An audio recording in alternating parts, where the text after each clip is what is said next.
Hello to my air signs, Libra, Aquarius, and Gemini. We are entering eclipse season, the time of the year where the dragon eats the sun. You'll find the timestamps for your rising sign listed below.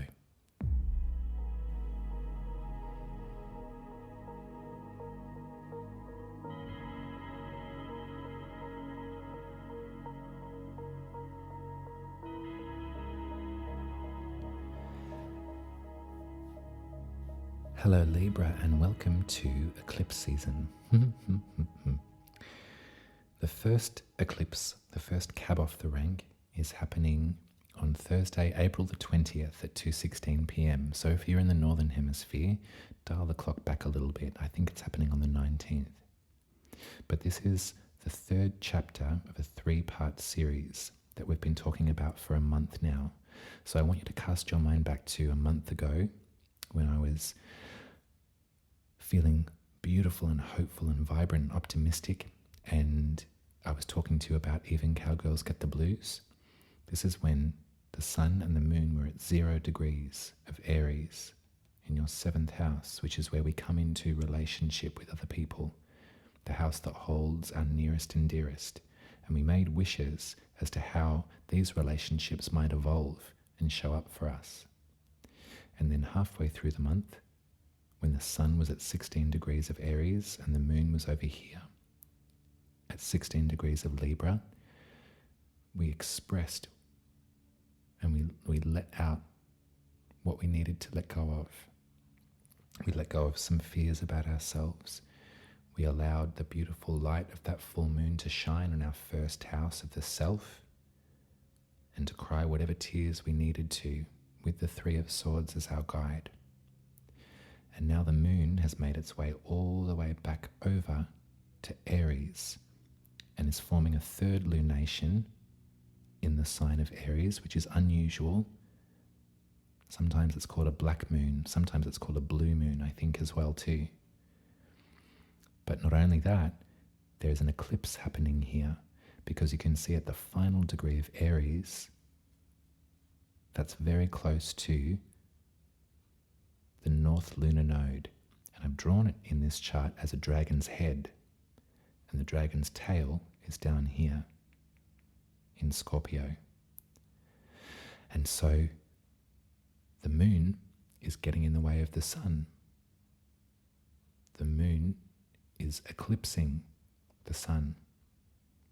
And so there's an extra deluge of energy, almost like a short circuit, like someone's pulled the plug on something. Every manifestation, every hope and dream that we had here at 0 degrees of Aries is yielding results far quicker than we could possibly have imagined. The dragon's head and the dragon's tail will eventually move into Aries and into Libra. And so for the next 18 months, we're going to be experiencing this power surge between your 1st and your 7th house, your house of the soul and your house of the other. So there's a preparatory sort of feeling about this lunation, Libra. And there's also something that we must not be frightened of. The reason that the nodes are called the dragon's head and the dragon's tail is because in the ancient days, it was thought that a dragon was eating the sun. And so you can imagine that terror of not knowing what on earth or how an eclipse takes place, or that it's not an arbitrary thing to be mildly acknowledged.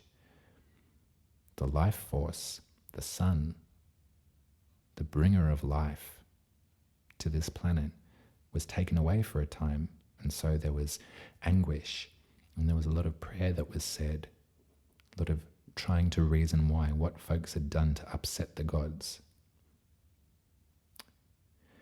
We know that God, Spirit, the angels, everything like that lives inside us. We mustn't be frightened of ourselves. We also mustn't be frightened for an influx of energy or an exaggerated shedding, a release of what we cannot hold on to any longer. And so in your first and your seventh house, this is a prelude to the next 18 months or so of marked change. The way that you show up in relationships and the way that other folks show up for you. Perhaps some of these wishes that you made here at 0 degrees of Aries are going to bear fruit much sooner than we thought. What relationships are in your life right now, Libra? How are you showing up for them? And how are you showing gratitude for them? And how is that gratitude being reciprocated back to you as well? These are all questions that I want you to think about. If the first decan, remember there's a tarot card, 3 for each sign. The first decan of Aries, the second decan, the third decan. The tarot card for the third decan of Aries is the 4 of Wands. This is, as some folks say, 1111. You're on the right path. Wonderful tarot reader that I love very much, Jennifer, over at Familiar Witch Tarot. Whenever the 4 of Wands shows up, she says, 1111, you're on the right path. And it fills me with such warmth and joy. So I like to say that too whenever this card comes into my readings. It's such a beautiful message of hope. I believe it too, Libra. You are on the right path. These decisions that you've had to make over this last bit of time, this tension rising, these hard decisions that have had to show their way clear, are happening for a purpose, and you're doing the best that you can to move through the changes. And it's almost as if you're preparing yourself for more changes to come. That I really feel to be true, Libra. Stuff to look forward to. This axis, this eclipse of the 1st and the 7th, the last time that the nodes were in Aries and Libra was around 2015. So think back to the way that you used to operate in relationship in 2015, if you can, which was 8 years ago. Think back to the way that other folks related to you, or the mode that you would exist as to keep relationships calm and safe, and think about how you were being treated back then too, and how you treated others. And was there moments in 2015 or so that proved to you that these things had to shift, or they indeed did shift, without your saying so, without you having much control over it? The last time that there was a hybrid solar eclipse in Aries with the dragon's head in Aries was April 19th, 2004. So if that date or that period of time, if you can think back that far to 2004, which was 19 years ago,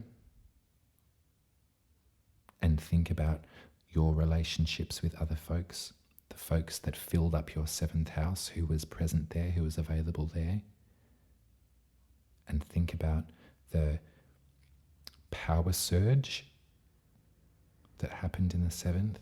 Think about the shedding that occurred in your 1st house, your house of the soul, your deeper knowing. There might be a story that you can start to tell yourself, and rather than consider it as a series of bad luck, or think of it as a continual pattern, I would like you to think about the progress. I would like you to think about 2004, 2015, and now, and who you were then, and now, who they were then, and now, and how you've learned to stake your claim in relationship, how you've learned to look to your own needs as much as the needs of the other. I apologize, my stomach is rumbling. It always happens when I'm onto something. I've told you this before. Ignore the grumbles. But this next 18 months, as the dragon's head and tail shift over into Libra and into Aries, we're not going to manifest at a new moon over this time. We're not going to release. We're going to just witness. We're going to witness what is occurring in these two houses for us. We're going to allow the cosmos to have input into our life and relationships. We're going to welcome in new connections that are true and honest, that are based in care and love and support.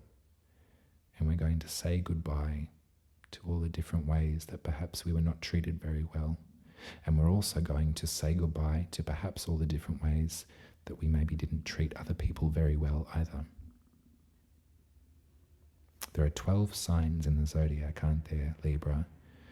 In the esoteric philosophy of astrology, which is something that I'm chewing through, and I'm not a master in any way, but it's definitely a guiding light for me as trying to come into some sense of understanding about my perspective on spirituality. They do say that at one point in evolution that we're coming closer to, we're edging towards, there will eventually be 6 signs of the zodiac, because humanity's consciousness will recognize the connective tissue that links us all up.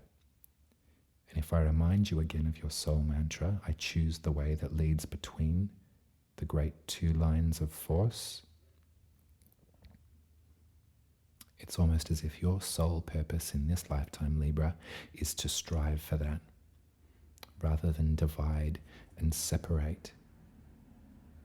It's to come in together, but not to balance or juggle, but to find the link, the undeniable connective tissue that links us all together.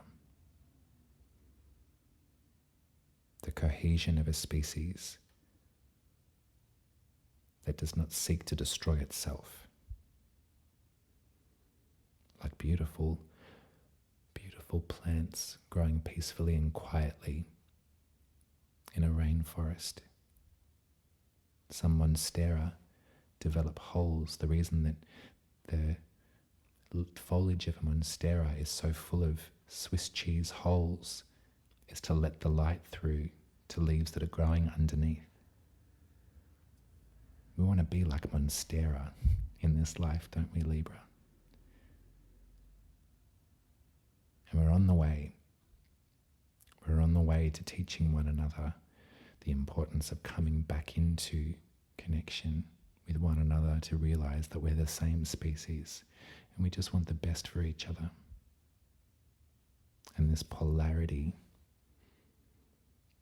that you intrinsically know is non-existent, because you know that you choose the way that leads between. We'll get there eventually.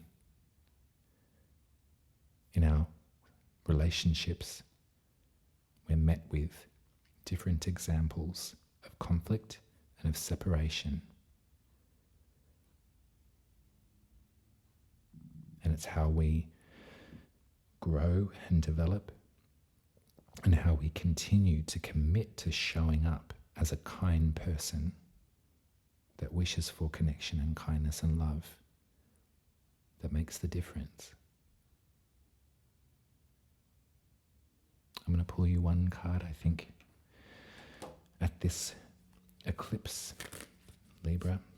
You don't have to do anything. There's no energy to work with. It's almost as if you can just lay down and allow it to unfold.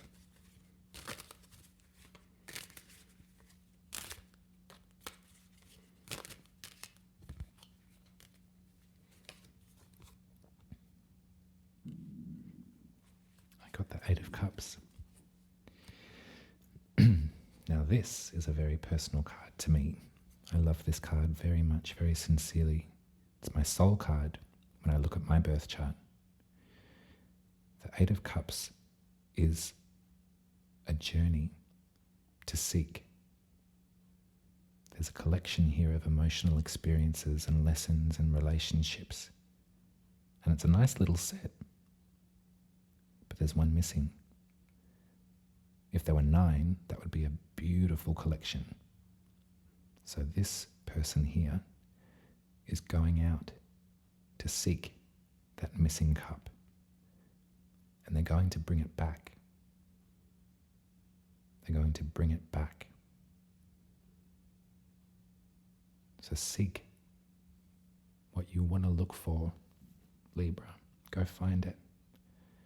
Go find that space of love and connection and kindness. Go learn about yourself. Go learn about other people. Go live the rest of your life in gentle, calm warmth and comfort. I love this beautiful beach scene here too. There's a nice feeling of moving water. The coastline is always so peaceful, isn't it? Go let it lap at your ankles, and I'll speak to you soon. There'll be a final lunar eclipse in Scorpio in 2 weeks. This will be affecting your second house, which is our material resources. So there's going to be something that ticks off there too, that will set you free enough to fully engage with the dragon in your 1st and 7th. Take care, Libra. I love you. You can get your birth chart read by me at umaruby.com.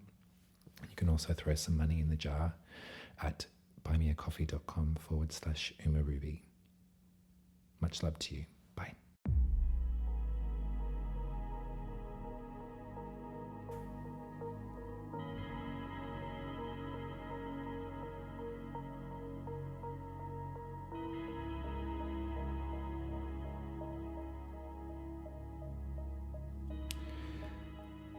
Hello Aquarius, and welcome to Eclipse season. We're going to be talking about the hybrid solar eclipse in Aries happening on the 20th of April at 2:16 p.m.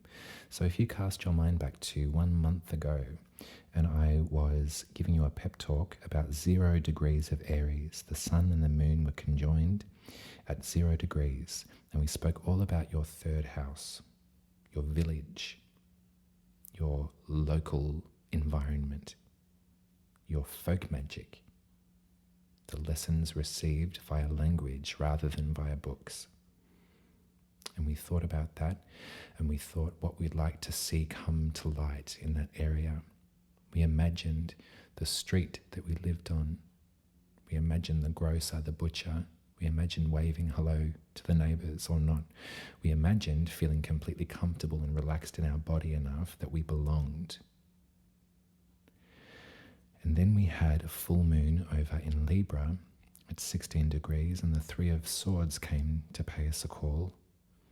And we had another conversation about religious dogma and about separation, and how the 3 of Swords in the 9th house, which has a lot to do with philosophy and expanding our mind and travelling, journeying,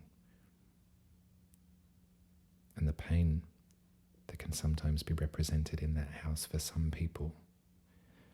Well, the moon's moved from there back around the dial, and it's caught up with the sun in Aries rather than in Taurus. The sun is about to move into Taurus. We're going to have Taurus season a few hours after this eclipse. But the moon caught up with it just in time. And so we've got more emphasis on the 3rd house. Not only that, but at 29 degrees, the sun and the moon are in such close proximity to the dragon's head at 4 degrees in Taurus that we're going to have an eclipse. So imagine a month ago, and imagine what you were bringing to light. Imagine that village, that local environment. Imagine your sense of self, and imagine your feeling of neighborly welcome. A space where you can be yourself, a space where you can move freely through the world, unfettered and unjudged. A space where you can have healing relationships and conversations that are truthful and valuable. Well, this dragon is about to bear some unexpected results in this part of your chart. You can see the dragon's head and the dragon's tail are at 4 degrees, this eclipse is happening, and then they will shift over into Aries and into Libra. And so for the next 18 months or so, there's going to be an influx of energy, an ebb and a flow that is sort of out of your control in your third house and in your ninth house. I feel that you're coming into a space of higher learning, Aquarius. You're opening up portals that you had maybe didn't realize existed, or perhaps that you did, but it's sort of like do all the work and then let Jesus take the wheel. Well, Jesus is taking the wheel now, Aquarius. So what I see here is there's kind of a bridge between Aries and Taurus. The dragon is moving over. In the ancient times, the lunar nodes, which are just the points in the sky where the moon intercepts the sun, we know scientifically that, it's just an eclipse. But in the ancient times, folks thought that a dragon was eating the sun, and so there was a lot of terror and a lot of repentance and worship and worry that happened around eclipses. So you can see that there's a lot of energy that's sort of focused in on that. In the astrology, the nodes or the dragon's head and tail point to parts of life where we become insatiable and parts of life where we need to release, we need to let go of things that are no longer serving us. So I like that this dragon's tail is moving into your ninth house. So if there is trauma around religion, Aquarius, then you can bet your bottom dollar that some of that's going to fade and flicker away. And you're going to realize that you can shake that mantle off, that that's not your shame to carry. But the reason I say bridge between Aries and Taurus is because the sun will eclipse and then move into Taurus. And so the dragon has been in your fourth house for the last 18 months or so. The tail has been in your 10th.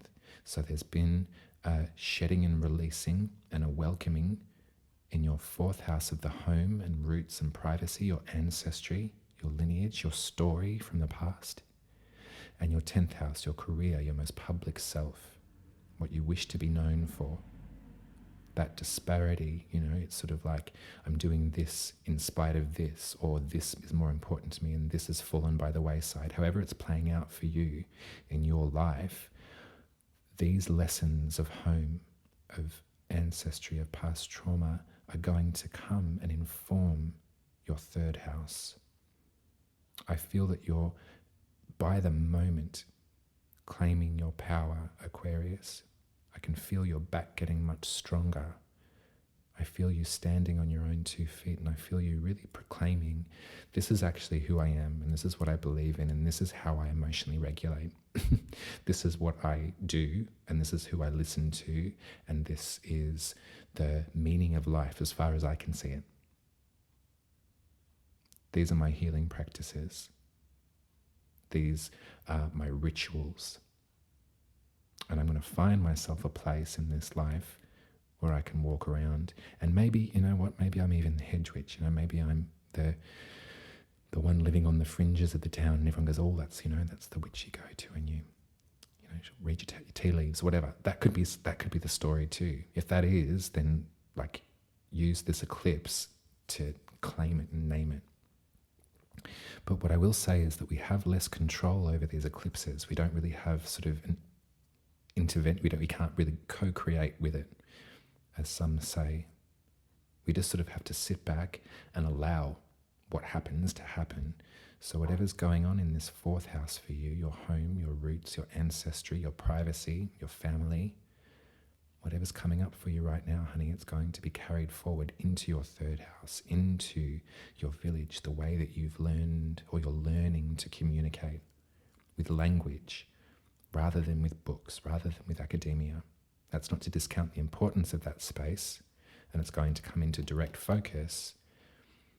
But as far as I can see it, one of my major missions in life is to unpick some trauma and fear and shame and guilt around formalized religious practices, because I think, as far as I can see it, they are the ones that are really just a friggin' pyramid.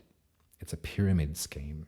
It's like, yes, I am at the top tax-free, and you are my subjects down the bottom, and you will do as I say, and you will submit to my will, because I am the only channel to spirit. All of that stuff is so damaging, and we know, and we're kind of coming.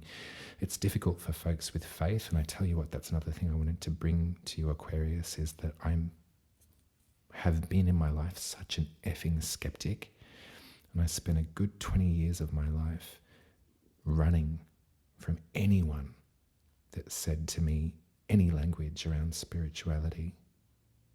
It took me until now to recognize the little witch that I was when I was 4, and the power that I had when I would hold a stick like that one. It's just a stick, but when I hold it, I feel the power. And I don't feel the power to lord it over anyone. I feel the power to be beautifully safe and protected in my own company, and know that I have an incantation in my mind. If I have a bad dream, then I can say it. I had a wretched dream earlier this week. It was really, really, really full on. I dreamed that there was an entity that came upon me in a black forest, and they had an X for a face. And I was so scared, and I recited an incantation calling in water, calling in fire, calling in earth, calling in air to protect me. I can't remember what I said, but in the dream I knew exactly what to say, and I was protected and I was safe. And the glass house that I was living in, that was showing all of these cracks, crumbled to the earth. And I knew that I couldn't live there anymore, but I knew that I didn't need that protection anymore, because I was safe no matter where I went. You're safe no matter where you go, Aquarius. You are protected and you are loved. And Chiron has been in this third house, providing all manner of warmth and healing and sage advice, looking a little deeper into your essence and figuring out where you were hurting that you couldn't see, or maybe you could see it but you just didn't know how to fix it. Sometimes we look to the other to find healing, and there's no shame in that. It can be triggering when folks that have been in our lives, that have purported themselves to be healers, have taken such advantage of us. And so this is how we unpick and unstitch those stories. I'm going to pull you a card, Aquarius, because I want to have a talisman in your back pocket over the next bit of time as we deal with the final presence of the dragon in your 4th house, your home, your roots, your ancestry, your lineage, as the dragon bears down and threatens to swallow it all up. You know that you're really protected and you don't have to worry about that. But this is going to be your talisman. This is going to be your stick. And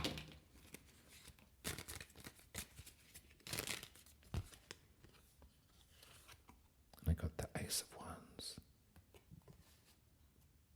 I got a magic wand for you, Aquarius. A sacred tool that you can find in the garden. You can find in the rubbish. It can be anywhere. You pick it up and you'll know which one it is too. And you'll find it. And you're going to go for a walk and you're going to pick up your magic wand. And you're going to keep that safe with you. No matter what happens, that's going to protect you. As we deal with this dragon, as we release what we have to release, we shed, we say goodbye. Your magic wand is going to protect you. And all of these scars that you bear, you can bear with pride. You can feel that your beauty is emphasized by the scars of triumph that you bear on your body.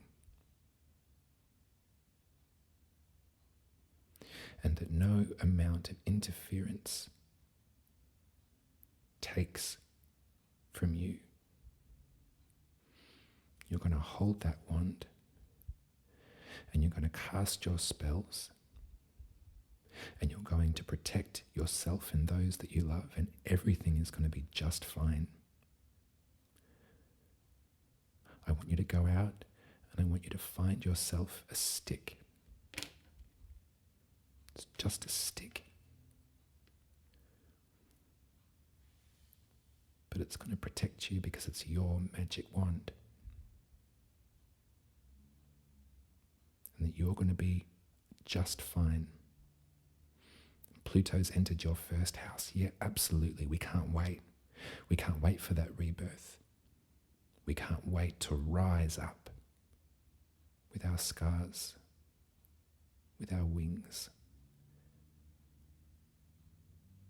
I love you, Aquarius, and everything is going to be okay. You take very, very good care of yourself. You let me know how these eclipses show up for you. I will be back with you in 2 weeks and we'll discuss the last hurrah, the last lunar eclipse in Scorpio in your 10th house, your career, your most public self, what you wish to be known for. The lunar eclipse will bring some final solutions, and then we can continue around the reel. I love you. Take care, darling. Bye.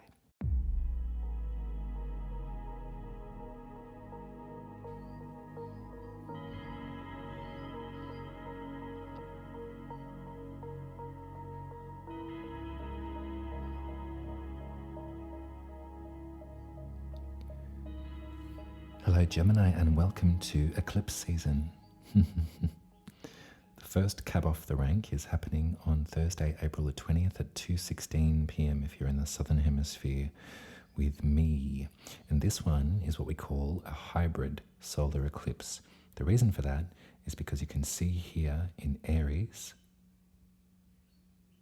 in your 11th house, the sun and the moon are both at 29 degrees, the final degree of this sign, the last hurrah. There's potency here. The dragon's head, which you can see that I've drawn in here, the north lunar node is at 4 degrees. So there's an interception that is causing this eclipse. It's also a bridge between this and this, Aries and Taurus. For you, Gemini, this is all happening in your 11th house, which is where we think about community. So it was only a month ago that we had our manifestation ritual when the sun and the moon were at 0 degrees of Aries. And then at the midpoint, we had the full moon in Libra, and the moon's traveled all the way back around and has met up with the sun again at 29 degrees of Aries. So everything that we discussed a month ago is coming back into the frame. And with the dragon's head, there's a feeling of urgency. You might almost feel that things are fated, or that perhaps visions and hopes that you had around a sense of community, your relationship with the human species, humanity, are coming to bold, clear, bright results. In the ancient days, folks believed that a dragon was eating the sun, and this is why the lunar nodes here and here are called the dragon's head and the dragon's tail. There was fear around eclipse time. There was a worry that their community or human souls had done something to displease the gods. Now I wonder if that's how you think, if you live in fear of something external to you, or if you can recognize that God lives inside of us. And so we don't have to fear ourselves In times that are as difficult as these ones, we look to our stratosphere, our universe. We tell stories like this. We read glyphs and cave paintings to commune and to meditate and to drop into a space that feels safe. And so at this eclipse, whatever presents itself in the news, in the paper, whatever next layer of trauma or difficulty that might come up, that might be brought to the collective consciousness, I want you to understand that the dragon's head is now present here. And for the next 18 months, there's going to be a sense of fate that you can recognize and really feel. And the best thing for you to do is to use your 5th house and to expel and express yourself compulsively as much as you can. As the dragon's head enters Aries and the dragon's tail enters Libra, you're not going to be able to resist the urgency to express yourself, to create art about the current circumstance, to look around and to hold hands with folks that you know and trust, that love you and that you love and that support you and lift you up. The final decan here of Aries, you can see again 1, 2, 3 decans of Aries. This final decan is represented by the 4 of Wands in the tarot. So if the first decan of Aries is the 2 of Wands, the third is the 4 of Wands. And you can see here this incredible feeling of accomplishment. It's almost as if the floodgate is open. Everything that you've been hoping and wishing for about true connectivity, about really bringing people together, standing face to face and witnessing one another. The tidal wave of vulnerability is flowing through. And you'll be surprised too that your faith in humankind might be restored. Over the next 18 months, this is going to be the axis. The dragon's head is going to be chomping up everything that can't exist anymore. The way that we relate to each other has to change, right? The way that we consider ourselves in community also needs to change if it's something that is giving you grief. If there's a feeling of being an outsider or being locked out of some group or some, I don't know why Mean Girls is in my head. I don't know why. But that sort of clickiness on a really micro level is poisonous. Set it free. It's not worth it. It doesn't belong to you. What we can see here, Gemini, is that Venus has now entered your 1st house. Can you see here? At 10 degrees. And so this is beautiful, cooling, pleasurable energy that I can feel right here. Remember all of that 7 months of pent-up aggression that Mars was bringing in that first? Well, now Venus is coming up around the bend. Talk about it. Communicate your pleasures. Communicate your desires, I think. The weight of the world doesn't rely solely on your shoulders, Gemini, and that's the truth. And that's difficult for you to come to terms with. What I want you to do is follow your impulse to be in company, follow your impulse to be around other people, to join hands in some sense of community or village, to talk about what it is that you know needs to be talked about. The time is now. We can wait and think about, okay, when's the right time to activate this project, or when's the right time to hold up my ideas, to put them forward, to make the application. Do it now. Do it now. You look around and we can see, and we can all dissociate and sink into a space of complete paranoia and fear about what's happening in the 11th house, our sense of humanity. But don't forget Chiron, Jupiter, this eclipse. It's like the plug is going to be pulled. There's going to be some direct results as to the failures of how community is structured up until this point. This dragon's head is going to be finally leaving your 12th house of the unconscious world. And so if there's been moments where you've been feeling powerless in confrontation with your dreams, if you've been worried that you perhaps might be losing it unconsciously, or there's been things that have been coming up and presenting themselves in front of your face and you can't sleep, or you've been waking up in a cold sweat or stuff like that, trust that this dragon's head is shifting. And so it's almost, I feel, as if you sort of, and we don't predict doomsday. That's so unhelpful and it's untrue. But you can feel that release is what I'm trying to say to you, Gemini. And that actually there's going to be emphasis on your 11th house and your position in it. Remember that Aries, the sign of confident power, individual expression, rules your 11th house. You've got the words and you've been working on them for some time. I don't know, I can't find a better time than now to start revealing that, to start talking about it, presenting it, bringing it out. All right, tarot time. Now I want you to consider these cards as talismans, I think, to hold with you, and it actually might even be nice for you to refer back to these cards in the future, over the coming period.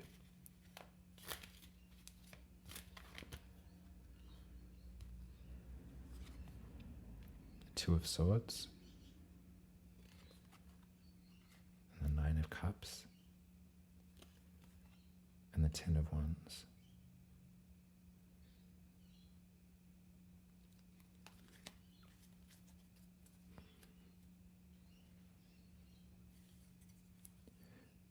This feeling of being held in place, and probably a much needed stillness.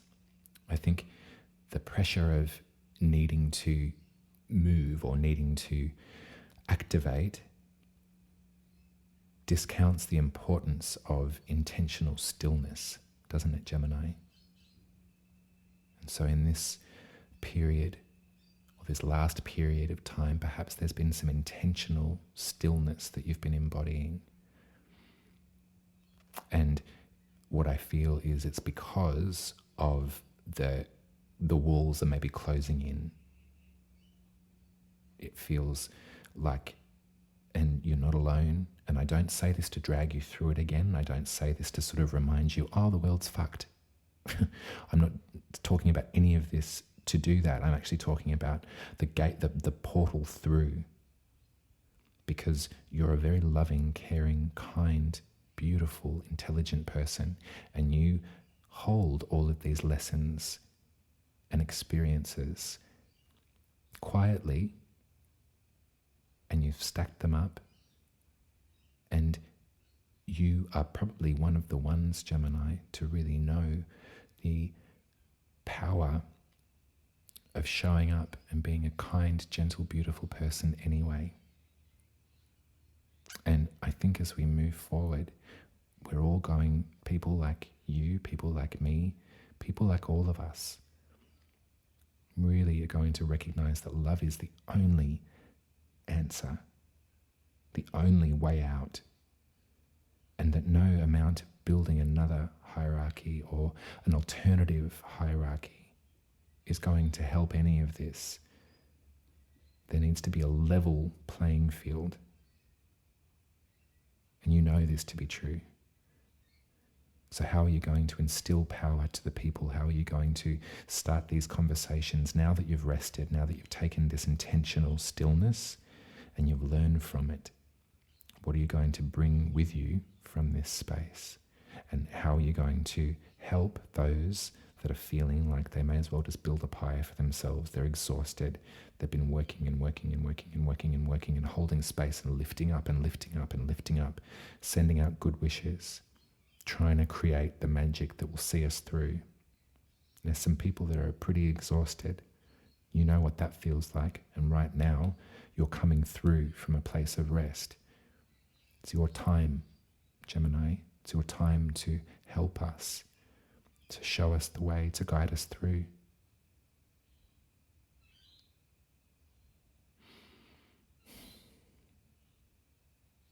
Much love to you, Gemini.